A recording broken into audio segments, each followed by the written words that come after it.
اعوذ باللہ من الشیطان الرجیم۔ آج ہے جناب 9واں رکوع اور 19واں رکوع ہے سورہ الاعراف کا۔ اعوذ باللہ من الشیطان الرجیم۔ ان الذین اتخذوا العجل سینالهم غضب من ربهم وذلۃ فی الحیاۃ الدنیا وکذالک نجزی المفترین۔ جنہوں نے بچڑے کو اپنا معبود بنا لیا جلد ہی انہیں عذاب پہنچے گا ان کے رب کی طرف سے، اور دنیا کی زندگی میں بھی رسوائی، اور اسی طرح ہم سزا دیتے ہیں بہتان باندھنے والوں کو۔ والذین عملوا السیئات ثم تابوا من بعدها وآمنوا ان ربک من بعدها لغفور رحیم۔ جنہوں نے برے کام کیے پھر توبہ کی اس کے بعد اور ایمان لائے تو اے نبی صلی اللہ علیہ وسلم آپ کا رب اس کے بعد بہت بخشنے والا بہت رحم فرمانے والا ہے۔ وَلَمَّا سَكَتَ عَن مُوسَى الْغَضَبُ أَخَذَ الْأَلْوَاحَ۔ اور جب موسیٰ علیہ السلام کا غصہ فروغ ہو گیا تو اٹھا لیا انہوں نے ان تختیوں کو۔ وَفِي نُسْخَتِهَا هُدًى وَرَحْمَةٌ لِّلَّذِينَ هُمْ لِرَبِّهِمْ يَرْهَبُونَ۔ اور ان تختیوں کی تحریر میں ہدایت تھی اور رحمت تھی ان لوگوں کے لیے جو اپنے رب سے ڈرتے ہیں۔ وَاخْتَارَ مُوسَىٰ قَوْمَهُ 70 رَجُلًا لِّمِيقَاتِنَا فلما اخذتهم الرجفة قال رب لو شئت اهلكتهم من قبل واياي اتهلكنا بما فعل السفهاء منا ان هي الا فتنتك تضل بها من تشاء وتهدي من تشاء انت ولينا فاغفر لنا وارحمنا وانت خير الغافرين۔ اور چن لیے موسیٰ علیہ السلام نے اپنی قوم سے 70 آدمی ہمارے وعدہ ملاقات کے لیے۔ پھر جب پکڑ لیا انہوں نے زلزلے کے جھٹکوں نے تو موسیٰ علیہ السلام نے کہا کہ اے میرے رب تو چاہتا تو ہلاک کرتا انہیں پہلے ہی اور مجھے بھی، تو کیا تو ہلاک کرتا ہے ہمیں بوجہ اس غلطی کے جو انہوں نے کی جو چند احمق تھے؟ یہ تو نری تیری آزمائش ہی ہے، تو گمراہ کرتا ہے اس میں سے جسے چاہتا ہے اور ہدایت دیتا ہے جسے چاہتا ہے۔ تو ہی ہمارا کار فرما ہے، ہمیں بخش دے اور ہم پر رحم فرما کہ تو سب سے بہتر مغفرت فرمانے والا ہے۔ وَاكْتُبْ لَنَا فِي هَذِهِ الدُّنْيَا حَسَنَةً وَفِي الْآخِرَةِ إِنَّا هُدْنَا إِلَيْكَ۔ اور لکھ دے ہمارے لیے اس دنیا میں خیر و برکت اور آخرت میں بھی کہ بے شک ہم نے تیری طرف رجوع کیا ہے۔ قَالَ عَذَابِي أُصِيبُ بِهِ مَنْ أَشَاءُ وَرَحْمَتِي وَسِعَتْ كُلَّ شَيْءٍ فَسَأَكْتُبُهَا لِلَّذِينَ يَتَّقُونَ وَيُؤْتُونَ الزَّكَاةَ وَالَّذِينَ هُمْ بِآيَاتِنَا يُؤْمِنُونَ۔ اللہ تعالیٰ نے فرمایا کہ میں عذاب پہنچاتا ہوں جسے چاہوں اور میری رحمت بھی کشادہ ہے ہر چیز پر، سو میں وہ لکھوں گا اس کو ان لوگوں کے لیے جو تقوی اختیار کرتے ہیں اور ادا کرتے ہیں زکوٰۃ، اور وہ جو ہماری نشانیوں پر ایمان لاتے ہیں۔ الذین یتبعون الرسول النبی الامی الذی یجدونہ مکتوبا عندہم فی التوراۃ والانجیل۔ یہ وہ ہیں جو ہماری نشانیوں پر ایمان لاتے ہیں، جو پیروی کرتے ہیں اور رسول صلی اللہ علیہ وسلم کی جو نبی ہیں الامی، جن کے ذکر کو وہ لکھا ہوا پاتے ہیں اپنے پاس توریت میں اور انجیل میں۔ یأمرهم بالمعروف وینہاہم عن المنکر ویحل لهم الطیبات ویحرم علیہم الخبائث ویضع عنہم اسرہم والاغلال التي كانت علیہم فالذین آمنوا بہ وعزروه ونشروه واتبعوا النور الذي انزل معه اولئک هم المفلحون۔ وہ نبی جو حکم دیتا ہے انہیں نیکی کا اور برائی سے روکتا ہے اور حلال کرتا ہے ان کے لیے پاکیزہ چیزیں اور حرام کرتا ہے ان کے لیے وہ چیزیں جو ناپاک ہیں، اتارتا ہے ان سے ان کا بوجھ اور کاٹتا ہے وہ زنجیریں جس میں وہ جکڑے ہوئے تھے۔ پر جو لوگ ایمان لائے اس نبی امی پر اور تعظیم کی آپ کی اور امداد کی آپ کی اور پیروی کی اس نور کی جو آپ پر نازل کیا گیا ہے، وہی خوش نصیب کامیاب اور کامران ہے۔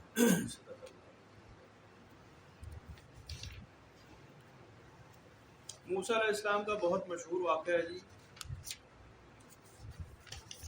ظاہر ہے جب آپ کو غصہ آیا اور آپ نے ان خود تو اپنا اس بچڑے کی پوجا کرنے والوں کو سزا دے ڈالی، تو پھر ایک نئی فرمائش نازل ہو گئی جس کا ذکر پہلے میں بھی ہے 4 سپارے میں غالباً کہ جی ہمیں اللہ تعالیٰ دکھا کر لاؤ جس کے پاس آپ جاتے ہیں۔ تو 70 آدمیوں کو تیار کیا گیا کہ جی آپ چلیں ہمارے ساتھ۔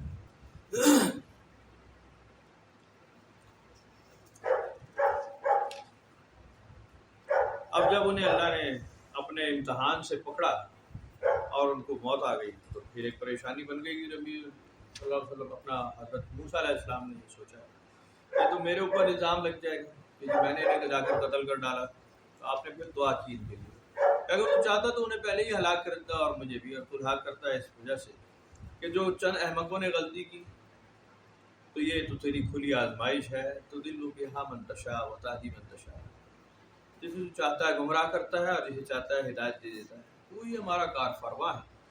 بخش دے ہمیں اور رحم فرما ہم پر کہ تو سب سے بہتر مغفرت فرمانے والا ہے. لکھ دے ہمارے لیے دنیا میں خیر اور برکت اور آخرت میں. ہم نے تیری طرف رجوع کیا ہے. قال عذابی اصیب به من اشاء ورحمتی وسعت کل شیء, میں تو جسے چاہتا ہوں عذاب دیتا ہوں اور میری رحمت بھی بڑی کشادہ ہے. وَسَأَكْتُبُهَا لِلَّذِينَ يَتَّقُونَ وَيُؤْتُونَ الزَّكَاةَ وَالَّذِينَ هُمْ بِآيَاتِنَا يُؤْمِنُونَ, تو میں لکھوں گا ان کے لیے جو تقوی اختیار کرتے ہیں اور ٹھیک ٹھیک زکوٰۃ دیتے ہیں کہ وہ ہماری نشانیوں پر ایمان لانے والے ہیں. یہی ہیں جو پیروی کرتے ہیں اس رسول کی جو نبی الامی ہے, نبی پاک صلی اللہ علیہ وسلم کا ذکر ہے. الذی یجدونہ مکتوبا عندہم فی التوراۃ والانجیل, جن کو مکتوب پاتے ہیں اپنی کتابوں میں لکھا ہوا پاتے ہیں ان کے ذکر کو نبی پاک صلی اللہ علیہ وسلم کو. اب اس کے اوپر بہت سارے علماء نے بہت ساری چیزیں نکال کر سامنے کیے ہیں, عیسائیوں پر, یہودیوں پر, ہندوؤں کی کتاب سے بھی.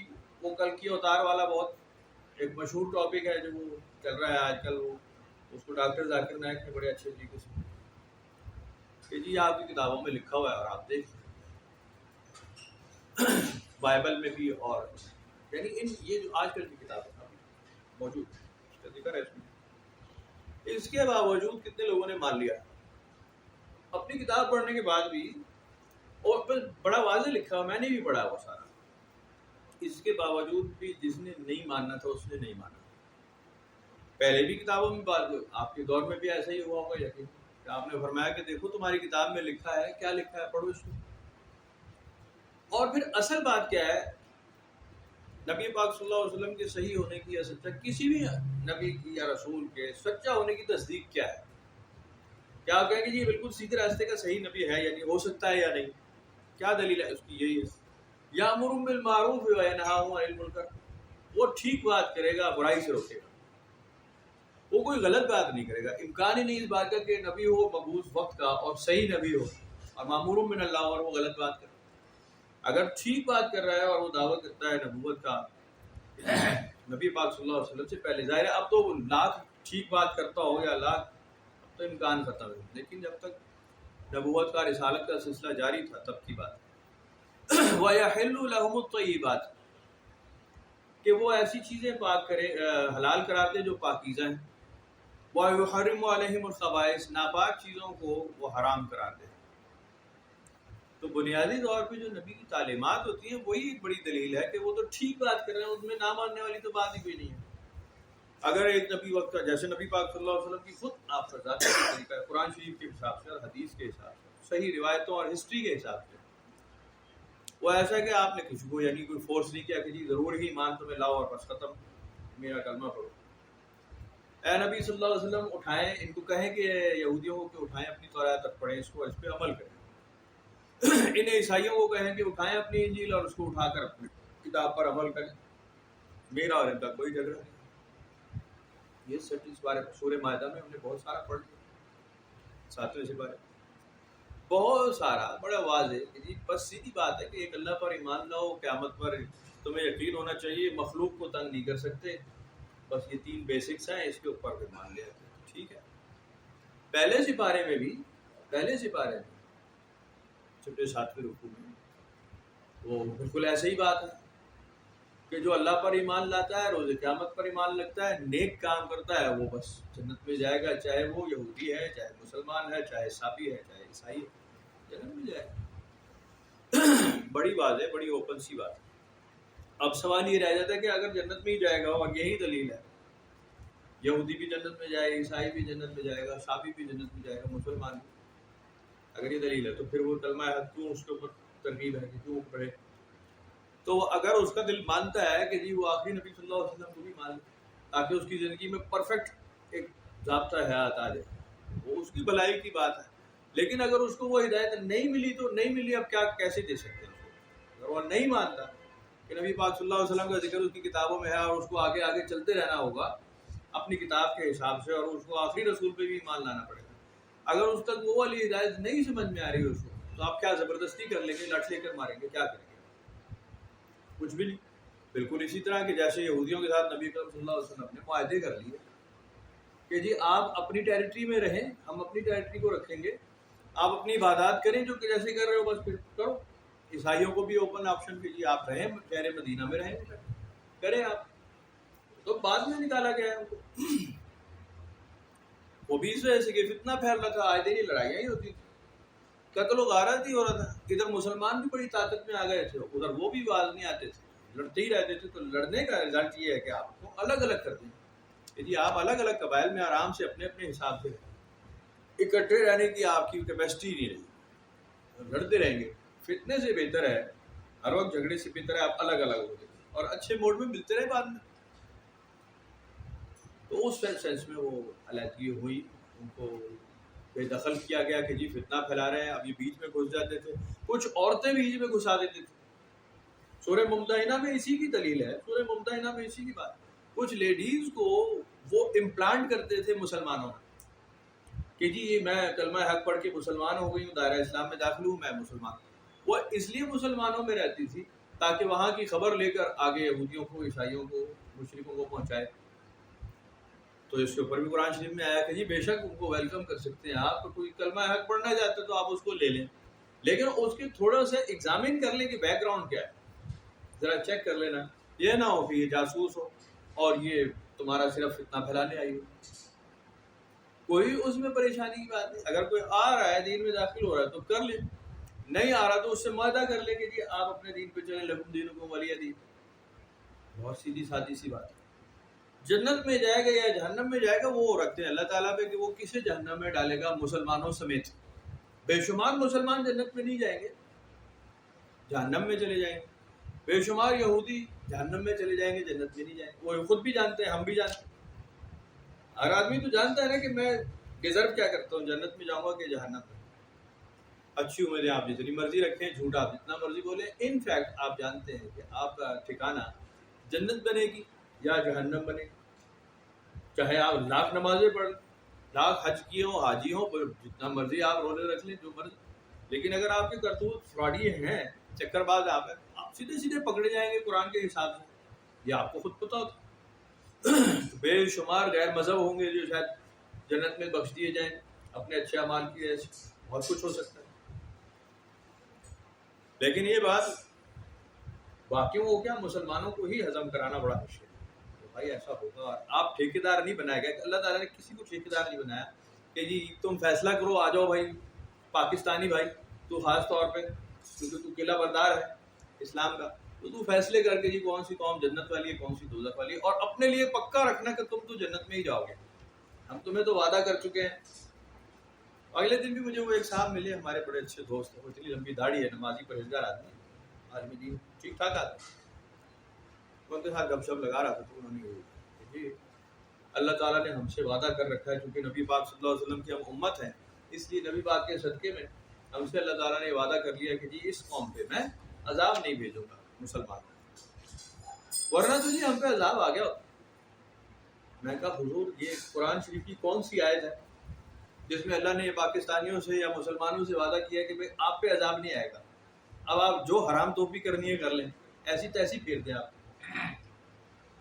ہر قوم نے ایسا کیا ہے، مسلمانوں نے کیا، یہ بہت مشہور بات ہے نا کہ اب جو مسلمان ہو گیا اس پہ جہنم کی آگ حرام ہے، اس کے لیے مسلمان ہونے کے بہت سارے کلوزز ہیں، وہ آپ کو پوائنٹس پورے کرنے پڑیں گے تب آپ پہ جہنم کی آگ حرام ہے۔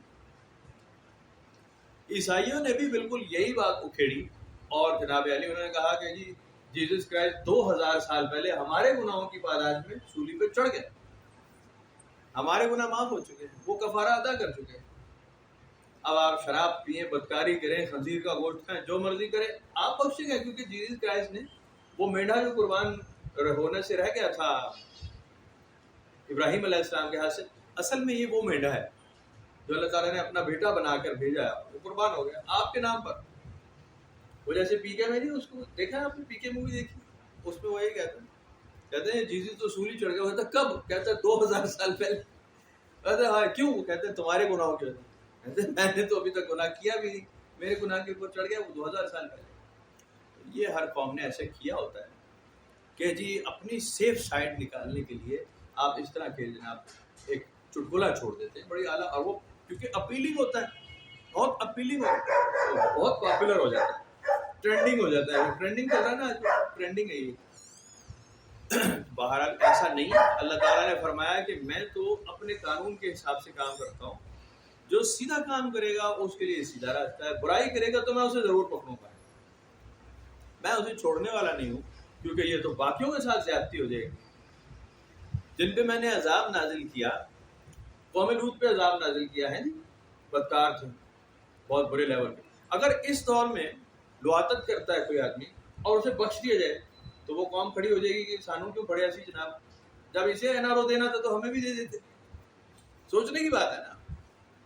ایسا نہیں ہوگا. اللہ تعالیٰ نے قرآن شریف میں لکھا ہے، میں نے اپنے ساتھ وعدہ کر رکھا ہے کہ میں حساب لوں گا. حساب لینے کا مطلب ہے کہ وہ انصاف کے ساتھ. فَمَن يَعْمَلْ مِثْقَالَ ذَرَّةٍ خَيْرًا يَرَهُ وَمَن يَعْمَلْ مِثْقَالَ ذَرَّةٍ شَرًّا يَرَهُ. خیر اور شر کو بالکل برابر رکھا جائے گا کہ جی ان کا حساب لے دیا جائے، کیونکہ اس کے بغیر ایک بہت بڑی تعداد ہے مخلوق کی جس کی تسلی نہیں ہوگی.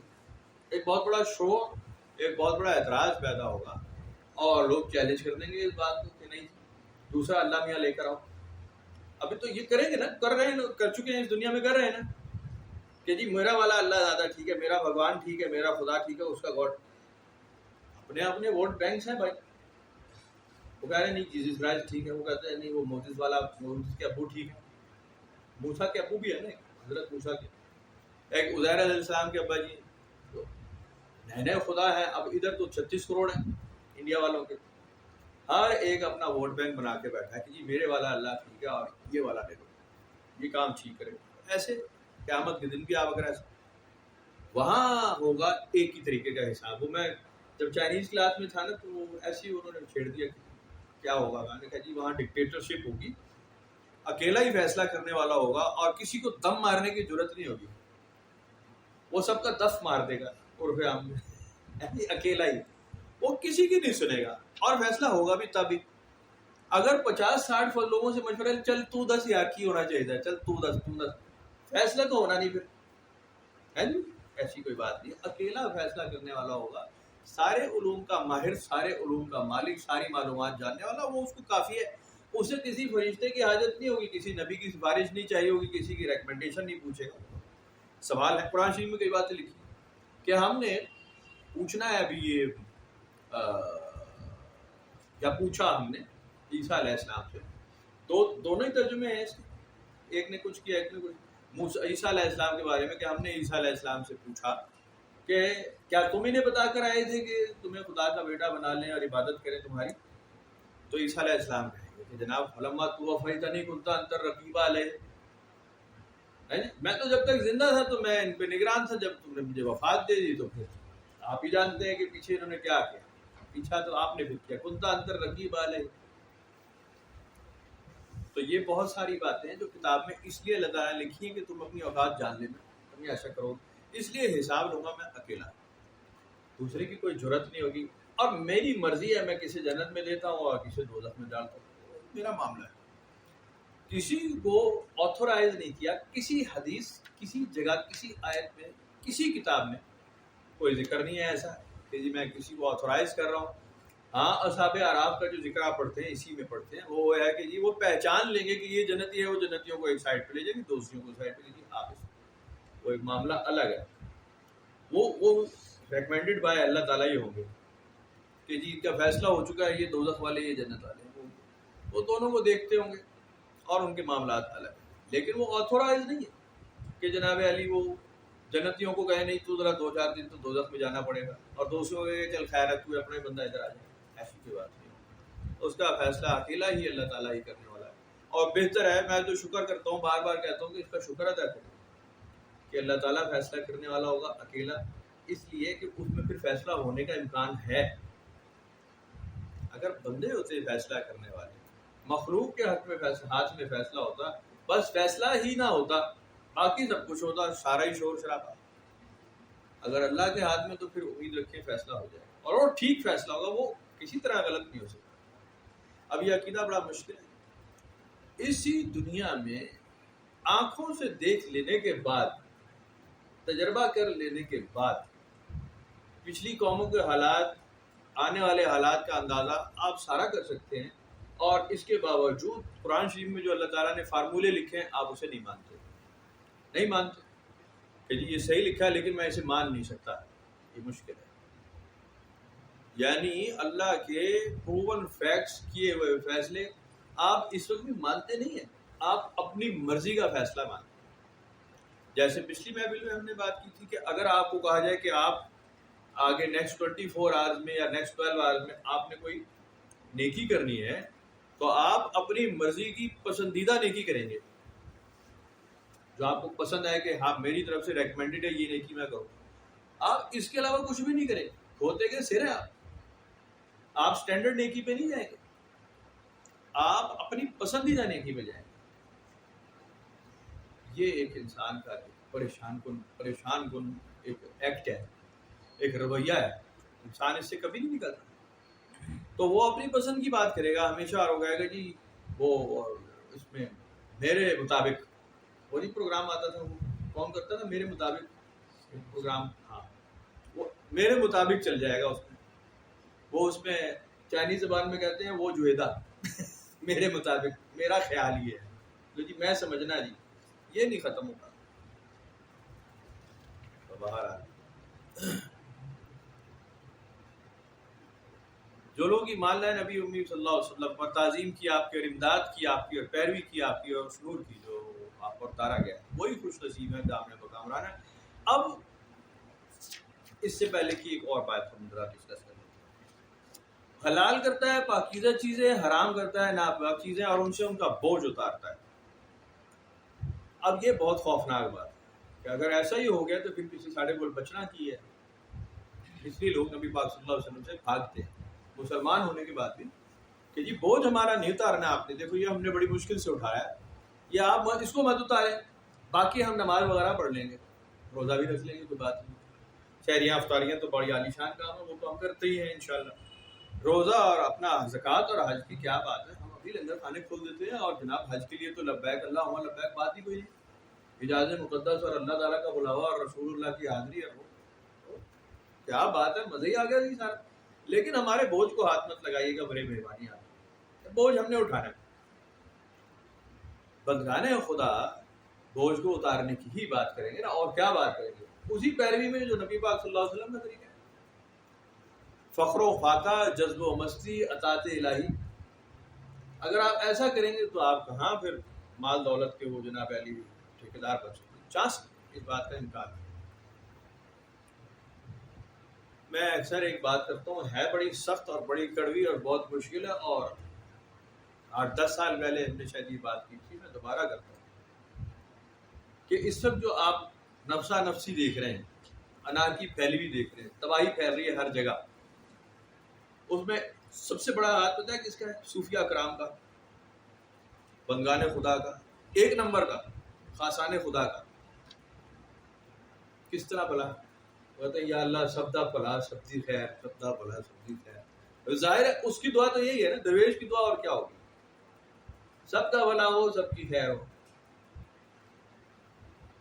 وہ حساب کی بات نہیں کرتا، وہ کہتا ہے سارے کو بخش دے، ہے جی سب کی دعائیں قبول فرما، سب کو سب سے راضی ہو جا، تیرا کیا جاتا ہے، تیروں کو کمی آ جائے گی تیرے خزانے میں، بخش دے سب کو، دے دے سب کو، سب کا بھلا کر دے، سب کی خیر کر دے۔ صوفیہ کرام کی، بندگان خدا کی، خاصان خدا کی، ہمیشہ اول آخر ہر کتاب اٹھا کے دیکھ لیں، فی زمانہ دیکھ لیں، بندگان خدا صوفیہ کرام آج بھی بیٹھے ہیں ماشاءاللہ، وہ یہی دعا کرتے ہیں، یا وہ یہ کہتے ہیں کہ جی خیر اور شر کو الگ الگ کر دے، پکڑ لے مجرم کو۔ بندہ خدا ایسی بات نہیں کرتا، وہ خیر اور امن کی بات کرتا ہے، وہ حساب سے دور بھاگتا ہے کہ جی میں حساب سے پناہ مانگتا ہوں، میں حساب سے دور ہوں، سب کو حساب سے بچا۔ اب جب آپ دعا مانگیں گے تو درویش، صوفی، فقیر، مسلک پہ چلنے والے، مشرق پہ چلنے والے، ان کا کیا ہوگا؟ وہ مزید فقر و فاقہ میں جائے گا، ایسی ہوگی نا۔ وہ علائش دنیا سے کٹ ہوگا، جذب و مستی کی طرف نزدیک ہوگا، قرب الہی اختیار کرے گا، وہ گوشہ نشین ہوگا، نہ آپ کی سیاست میں پڑے گا، نہ آپ کی دنیا میں پڑے گا، نہ لینا نہ دینا، نہ آگے نہ پیچھے، نہ کاروبار نہ نوکری، نہ نفع نہ نقصان. صوفی تو اسی پہ جائے گا آگے اگر دعا قبول ہوتی ہے اس کے لیے. اور جو بندہ خدا ہوگا وہ کہتا ہے کہ جی دیکھو نا، بندہ نے عذاب من فضل ربی، مال سے مال کمائے گا، نوٹ سے نوٹ جوڑے گا، کاروبار میں ترقی، من پسند شادی، جادو کا توڑ، یہ وہ دوسرا تیسرا، سونا بنانے کا عمل. اب سونا بنانے کا عمل ہے نا، آج بھی ہے. اسٹاک ایکسچینج میں کس پہ پیسہ لگاؤں؟ بابا جی ذرا لاٹری کا نمبر بتاؤ. بابا جی لاٹری کے نمبر بتا رہے ہیں، وہ ڈربی کھیل رہا ہے اور ڈربی جیت بھی رہا ہے. کہیں کوئی پنڈت بیٹھا ہوا ہے، کہیں کوئی صوفی صاحب بیٹھے ہیں، وہ استخارہ فرما کے وہ بنا پہلی نمبر نکال دیتے ہیں اور وہ ٹھیک نکل آتا ہے. رونا تو اس بات ہے وہ ٹھیک بھی نکل آتا ہے. جیسے ہمارے وہ ایک دوست ہیں، وہ دوست تو کیا ہے، وہ تو بزرگ ہیں، بڑے آدمی، تو اکثر وہ ایک بابا جی کی اولاد میں سے بڑے صوفی بزرگ تھے. یہ منکر ہے، باپ بیٹے کا جھگڑا تھا، انہوں نے کر لیا. تو وہ اکثر یہ بات کرتے ہیں کہ جی مجھے تب اس بات پہ چڑھتی ہے کہ لوگ جب بیمار ہوتے ہیں تکلیف میں تو کسی بابے کے پاس جا کے دم کرا آتے ہیں یا تعویذ لے آتے ہیں، بجائے ڈاکٹر حکیم کے پاس جانے کے، کوئی پختہ علاج کرنے کے، وہ دم کروا آتے ہیں. دکھ اس بات کا ہے کہ وہ ٹھیک بھی ہو جاتے ہیں، رونا اس بات کا. تو یہ بات ان کی ٹھیک تھی کہ اس پہ زیادہ دکھ ہوتا ہے کہ ہر اس بات پہ ٹھیک ہونا بنتا نہیں تھا کہ کرتوت اس نے سارے جو ہیں الٹے کیے ہیں جی، بیڑا غرق اس نے سارے زمانے کا کیا اور پھر بعد میں دم کرا کے وہ شفا یاب بھی ہو جائے. تو دکھ اس بات پہ بہت ہوتا ہے. لیکن ایسا ہی ہوتا ہے، درویشان نظام ایسے ہی، بنکار خدا ایسے ہی. تو باہر نبی پاک صلی اللہ علیہ وسلم کا تو طریقہ یہی رہے گا کہ وہ بوجھ اتارنے والے ہی ہیں. جب بوجھ اتارنے کی بات ہوگی تو بھائی جان بڑی سختی آئے گی. بوجھ ہوتا ہے مال، اولاد، محبت، نفرت، دنیا، آخرت، جنت، دوزخ، یہ ایک کے بعد ایک بوجھ ہے.